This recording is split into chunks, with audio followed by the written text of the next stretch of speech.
నమస్తే, నేను రవీంద్రబాబు. ఆంధ్రప్రదేశ్ రాష్ట్రంలో ఏం జరుగుతుంది అంటే వస్తున్నాయి జగన్నాథ రథ చక్రాలు, రప్ప రప్ప రప్ప, జర జాగ్రత్త, అన్న వస్తున్నాడు తొక్కేస్తాడు అన్న డైలాగ్స్ భారీగా వినిపిస్తున్నాయి. దీనికి కారణం మనందరికీ తెలుసు. జగన్ రెడ్డి గారు ఈ మధ్య కాలంలో ఎక్కడికి పర్యటన చేసినా కూడా విధ్వంసం దారి తీస్తూ ఉంది. ఎందుకు అనేది మనం గతంలో చాలా సందర్భాల్లో డీటెయిల్డ్గా అనాలిసిస్ చేసుకున్నాం. ఇప్పుడు జరుగుతున్న ఈ వీడియోలో విశ్లేషణ, లేటెస్ట్గా జరుగుతున్న ఆంధ్ర రాష్ట్రంలో జగన్ రెడ్డి గారు రెంటపాళ్ల సత్తెనపల్లి నియోజకవర్గ పర్యటనకి వెళ్ళే సందర్భంలో ఒక దళిత వైఎస్ఆర్సీపీ కార్యకర్తని కారులో టైరు కింద తొక్కించుకుంటూ జగన్నాథ రథ చక్రాలు అన్నొచ్చాడు తొక్కేస్తాడన్న ప్లేకార్డ్స్ ఏదైతే ప్రదర్శించారో దాని మీనింగ్ ఇదని ఇప్పటివరకు ప్రజలకు అర్థం కాలే. చెప్పినంత పని చేశారు, అన్నంత పని చేశారు. కారు టైరు కింద తొక్కేసుకుంటూ వెళ్ళారు. ఒక పార్ట్. సెకండ్ పార్ట్, మనం టైరు కింద ఒక రాయో కోడో కుక్కో పడితే ఆపి తీసి పక్కన విసిరేసినట్టు ఆ చనిపోయిన సింగయ్య అనే వ్యక్తిని టైరు కింద నుంచి తీసి, మనం కనీసం కుక్క పిల్లిని కూడా అట్లా తీసి పడేయలేము. కనీసం కొద్దిసేపు ఆగి ఏం కావాలో చూసి ప్రాథమిక చికిత్సకు అవసరమైన ఏర్పాట్లు చేసి మానవత్వంతో సానుభూతితో వ్యవహరిస్తూ ఉంటాం మనుషులం కాబట్టి. మరి జగన్ రెడ్డి గారి కారు టైరు కింద చనిపోయిన సింగయ్యని తీసి దొబ్బేశారు పక్కకి. అదే క్షణం మానవత్వం ప్రదర్శించి అతన్ని వెంటనే చికిత్స కోసం అంబులెన్స్లో హాస్పిటల్కి తరలించి ఉంటే బ్రతికి ఉండేవాడాము అన్న బాధ ఆ దృశ్యం చూసిన వాళ్ళకి అనిపించక మానదు. ఈ ఘటన ఎలా జరిగింది అనేది అందరూ ఆ విజువల్స్ భారీగా బయటకు వచ్చినాయి, మీరు అందరూ చూశారు. ఇందులో ఈ వీడియోలో అసలు దీనివల్ల తప్పు ఎవరిది అని మనం అనుకోవచ్చు. లీగల్గా ఏం చెప్తుంది, దీనికి ముందు ఇటువంటి సంఘటనలు జరిగినప్పుడు కేస్ లాస్ రెఫరెన్స్ ఏమన్నా ఉందా, ఏ సెక్షన్స్ అట్రాక్ట్ అవుతాయి, పోలీసు వాళ్ళు వ్యవహరించిన తీరు, ఈ అంశాల మీద పూర్తి స్థాయిలో విశ్లేషణ బ్రీఫ్గా చేసే ప్రయత్నం చేద్దాం. మరి గతంలో అల్లు అర్జున్ గారు సినిమా థియేటర్కి వెళ్తే హైదరాబాదులో త్రొక్కిసలాటలో మనిషి చనిపోతే భారీ ఎత్తున కేసులు పెట్టి అల్లు అర్జున్ పరిస్థితి ఏ విధంగా ఆ రోజుల్లో ఉండిందో మనందరం చూసాం. మరి జగన్ రెడ్డి గారు ఈ పోలీసు వారు ఇచ్చిన పర్మిషన్ని వైలేట్ చేస్తూ ఇద్దరు మృతికి కారణమైనప్పుడు ఏం చేయాలి, ఈ కంపారిజన్ మనం ఒక్కసారి ఆలోచించుకోవాలి. అదే సిచ్యువేషన్ ఇక్కడ ఈరోజు కూడా జరిగింది. ఫస్ట్ పాయింట్, జగన్ రెడ్డి గారికి పర్మిషన్కి 11 వెహికల్స్ 100 మంది మనుషులకు మాత్రమే ఇచ్చారు పోలీసు వాళ్ళు. దాన్ని వైలేట్ చేశారు. అంటే పోలీస్ యాక్ట్ 32ని వైలేట్ చేశారు. వైలేట్ చేయటం అంటే it is a violation of police orders అనేది స్పష్టం. It attracts IPC section 188. మరి దీని మీద చట్ట వ్యతిరేకమైన కార్యక్రమాలకి పాల్పడ్డందుకు ఒక కేసు ఉంటుంది. రెండోది, క్రౌడ్ పుల్లింగ్ చేసేసి వెహికల్ స్పీడు, తర్వాత వెహికల్ ఎక్కడ ఆపాలి ఆపకూడదు అనేది పోలీసు వాళ్ళు పర్మిషన్లో రూల్స్లో క్లియర్గా మెన్షన్ చేశారు. అవన్నీ వైలేషను. ఇవన్నీ వైలేషన్ చేశారు ఒకటి. రెండోది, అన్నిటికంటే అత్యంత విషాదకరమైన అంశం ఏంటంటే ఈ చనిపోయిన వ్యక్తి బ్యాక్ టైర్ కింద చనిపోయి ఉంటే కొంత వాళ్ళు ఎస్కేప్ అవడానికి అవకాశం ఉండేది. కానీ చనిపోయిన వ్యక్తి డ్రైవరు స్టీరింగ్ దగ్గర రైట్ సైడ్లో ఫ్రంట్ వీల్ కింద పడి చనిపోతే డ్రైవర్కి ఖచ్చితంగా నాలెడ్జ్ ఉంటుంది అని కారు డ్రైవింగ్ తెలిసిన ప్రతి ఒక్కరికి తెలుసు.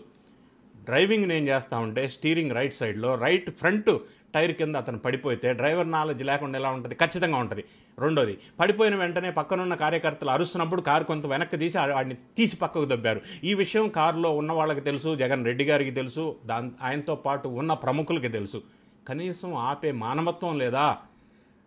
పేదవాళ్ల చావులకి ఇంత దారుణమా? ఆ చనిపోయిన వ్యక్తే ఒక ప్రముఖ నాయకుడు అయ్యి ఉంటే ఇలానే చేసి ఉండేవాళ్ళ? First question. సెకండ్ క్వశ్చన్, అతను దళితుడు పేదవాడు కాబట్టి ఇంత దారుణమైన చూపా? ఇదెక్కడ న్యాయం? మూడో అంశం, రెంటపాళ్ళ పర్యటన ఎవరి గురించి వెళ్ళారు? నాగమల్లేశ్వరరావు. ఆయన బెట్టింగ్స్లో ఈయన చెప్పినందువల్ల వైఎస్ఆర్ కాంగ్రెస్ పార్టీ గెలుస్తుంది అని బెట్టింగ్స్లో 30 కోట్లు బెట్టింగ్ పెట్టి పార్టీ ఓడిపోయినప్పుడు ఆ బెట్టింగ్ అమౌంట్ పే చేయలేక ఆత్మహత్య చేసుకున్నారు. ఆయన ఆత్మహత్య చేసుకున్నప్పుడు అప్పట్లో జూన్ 9 జగన్ రెడ్డి గారే ఆంధ్రప్రదేశ్ రాష్ట్ర ముఖ్యమంత్రి. అప్పటికి ఎన్డీఏ ప్రభుత్వం ప్రమాణ స్వీకారం చేయలే. మరి అప్పుడే పరామర్శించేది ఉండే, మనకు తెలియదు ఎందుకో. మరి 1 ఇయర్ తర్వాత ఎందుకు పరామర్శించవలసి వచ్చిందో. ఇన్ని రకాలుగా మనకి చాలా పర్యటనలు, ఆయన పర్యటనలు మనం ఒకసారి చూసినట్టయితే ఈ మధ్యకాలంలో జరుగుతున్న పర్యటనలు అన్నీ ఎందుకు వివాదాస్పదం అవుతున్నాయి? అది వినుకొండ పర్యటన గతంలో ఒకసారి కావచ్చు, తెనాలి పర్యటన గంజాయి బ్యాచ్ని పరామర్శించడం కావచ్చు, రాప్తాడులో హెలికాప్టర్ రచ్చ కావచ్చు, ఇప్పుడు రెంటపాడులో కావచ్చు, తర్వాత పొదిలి పొగాకు రైతుల పర్యటనకు వెళ్ళినప్పుడు 40,000 మందిని సేకరించి వెళ్ళటం కావచ్చు. రకరకాల అన్ని పర్యటనలు విధ్వంసానికి దారితీస్తున్న విషయాన్ని మనం లైట్గా తీసుకోకుండా తీవ్ర స్థాయిలో దీని మీద విచారణ చేయవలసిన అవసరం ఉంది. మరి ఇప్పుడు మొదట్లో ఇందులో నా పాయింట్ ఏంటంటే, పాయింట్ నెంబర్ 1, గుంటూరు జిల్లా ఎస్పీ ఈ సంఘటన జరిగిన వెంటనే హుటాహుటిన ప్రెస్ మీట్ పెట్టి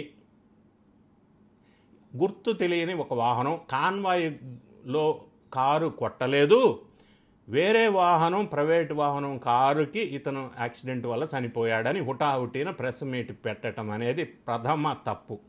ఎందుకు ఆ విధంగా వ్యవహరించారు? పోలీసు వ్యవస్థలో కూడా ఇప్పటికీ వైఎస్ఆర్సీపీ మనుషులు ఉన్నారా? అంత తొందరపడి ఎందుకు డైవర్షన్ చేశారు?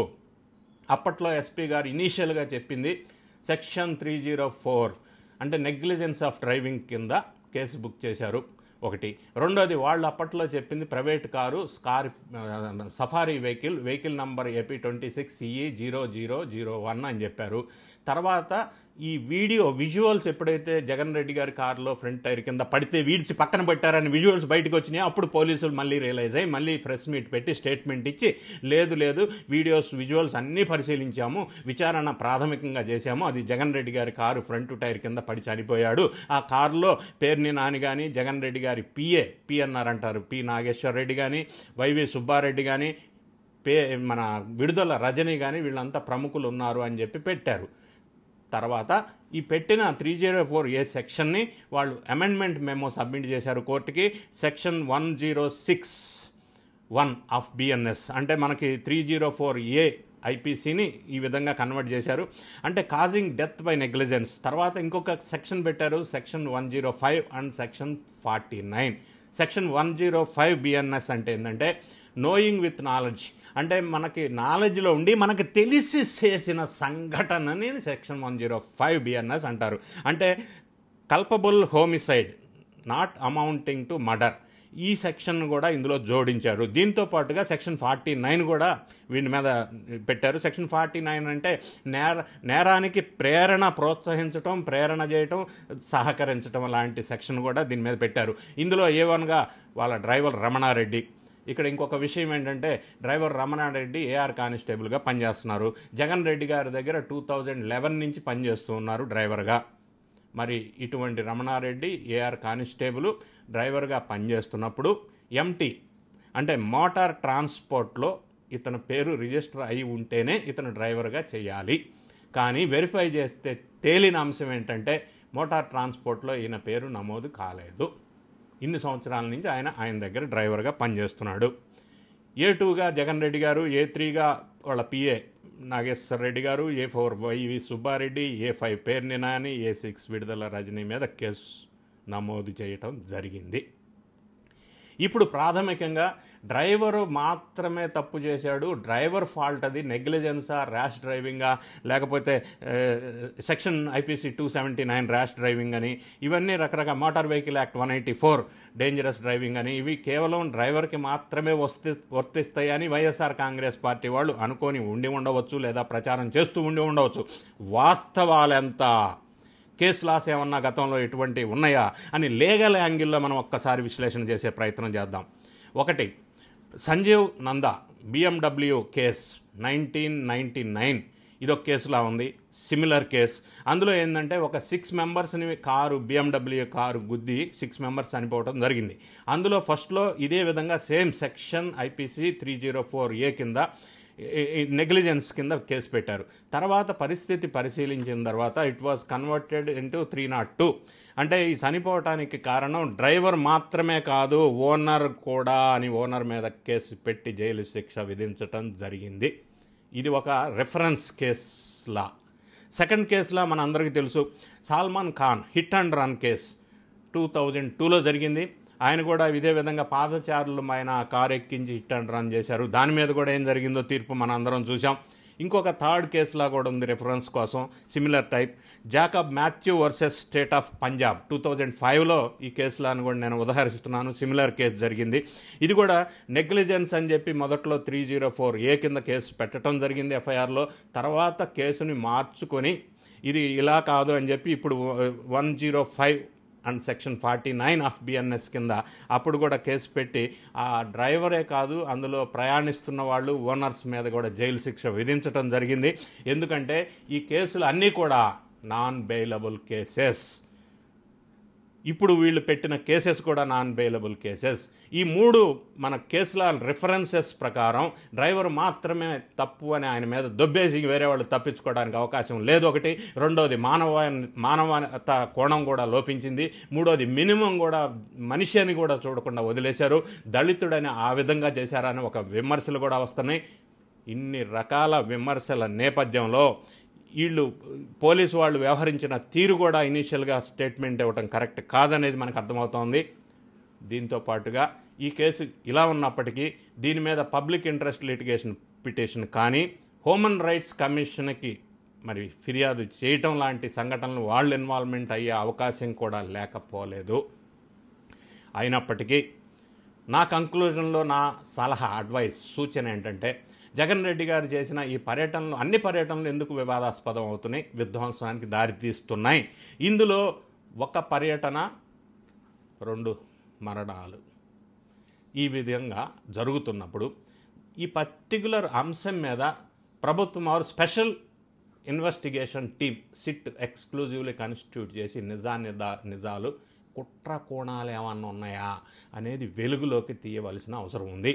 ఎందుకంటున్నానంటే రప్ప నరుగుతామని ప్లేకార్డ్ పట్టుకున్న ఆ రవితేజ వ్యక్తిని అరెస్ట్ చేస్తే సొల్యూషన్ కాదు. దాన్ని ప్రోత్సహించింది ఎవరు, దాన్ని డిజైన్ చేసింది ఎవరు, దాన్ని సపోర్ట్ చేసింది ఎవరు, అంతిమంగా దీని అంతటికీ మూల కారణమైన వ్యక్తిని పట్టుకుంటేనే కేసు ఛేదించినట్టుగా మనం భావించాల్సిన అవసరం ఉంటుంది. కేవలం ఆ కార్డు పట్టుకున్నాడు అంత మాత్రాన్ని అరెస్ట్ చేస్తే సొల్యూషన్ రాదు. రెండో సూచన నాదేంటంటే ఇన్ని సంఘటనలు ఈ విధంగా జరుగుతూ శాంతి భద్రతల సమస్యకు విఘాతం కలుగుతూ ఎంతకాలం వెయిట్ చేస్తారు ప్రభుత్వం వారు?